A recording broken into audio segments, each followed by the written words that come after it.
চেঙাত পঞ্চায়ত সীমা নিৰ্ধাৰণৰ চূড়ান্ত তালিকা প্ৰকাশৰ পিছত প্ৰতিবাদ এখন পঞ্চায়ত ৰাইজৰ। চেঙা বিধানসভা সমষ্টিৰ অন্তৰ্গত গোমা গাঁও পঞ্চায়তৰ পূৰ্বৰ কলতলি গাঁওখনৰ পূৰ্বৰ গোমা গাঁও পঞ্চায়তৰ বাহাল দাবীত চেঙা ৰাজ্য চক্ৰ বিষয়া কাৰ্যালয়ৰ প্ৰতিবাদী কাৰ্যসূচী ৰূপায়ণ কৰে। উল্লেখযোগ্য যে পঞ্চায়ত সীমা নিৰ্ধাৰণ হোৱাৰ পিছতে কলতলি গাঁওখনৰ গোমা পঞ্চায়তৰ পৰা কৰ্তন কৰি দক্ষিণ গধুনি গাঁও পঞ্চায়তৰ অন্তৰ্ভুক্ত কৰিছে।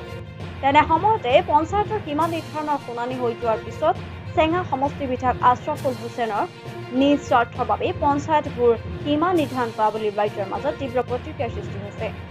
য'ত চৰকাৰী SOPক অৱমাননা কৰি প্ৰায় 10 কিলোমিটাৰ অতিক্ৰম কৰি বৰ্তমান সংলগ্ন কৰি দিয়া দক্ষিণ গধুনি গাঁও পঞ্চায়তত যাব লগা হোৱাত ক্ষোভিত হৈ আজি কলতলি গাঁওখন পূৰ্বৰ গোমা গাঁও পঞ্চায়তৰ বাহাল ৰখাৰ প্ৰতিবাদী কাৰ্যসূচী দিয়ে।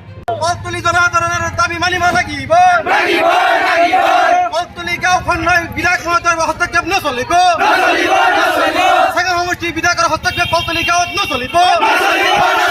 আজি আমি কলতলি গাঁৱৰ সৰ্বসাধাৰণ ৰাইজে আজি আমি চেঙা ৰাজচক্ৰ কাৰ্যালয়ত এখন স্মাৰকপত্ৰ দিলোঁ।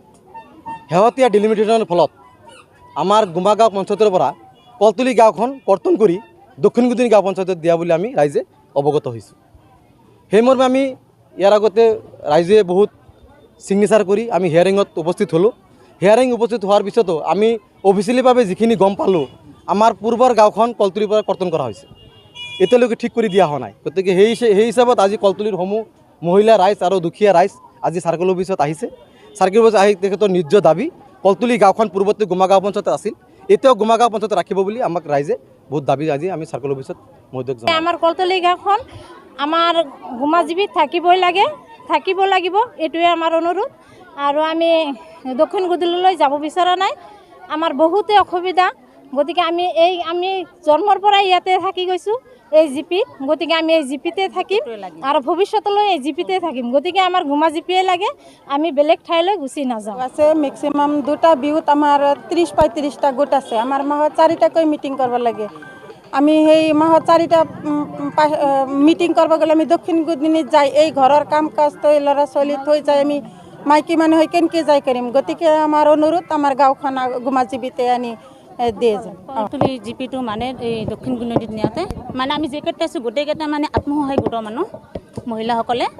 আমিতো চলিবিলাকতো নাওমান চলি থৈ মানে মিটিং চিটিঙত যাব লাগে। এতিয়া যদি দক্ষিণ গধুনিত যদি পেলাই তো কেনেকৈ যাম? এই সৰু চলি থৈ কিনে সিহঁতক স্কুল কলেজৰ কথা আছে আৰু মোৰ বহুত কাম কাজ আছে, নাথাকা বুলি এটা পঞ্চায়তত কিমান কাম থাকে। আজিকালিতো মাইকী মানুহৰে কাম বেছি, মতাগিলাটো য'তে ত'তে এই বিদেশী ক'ত যাই কিনে কাম কৰি থাকে। তে আমাৰ ৰাইজৰ পৰা আপোনাৰ অনুৰোধ ৰখা হ'ল আমাৰ পঞ্চায়তটো গোমা পঞ্চায়ত যেন থাকিব।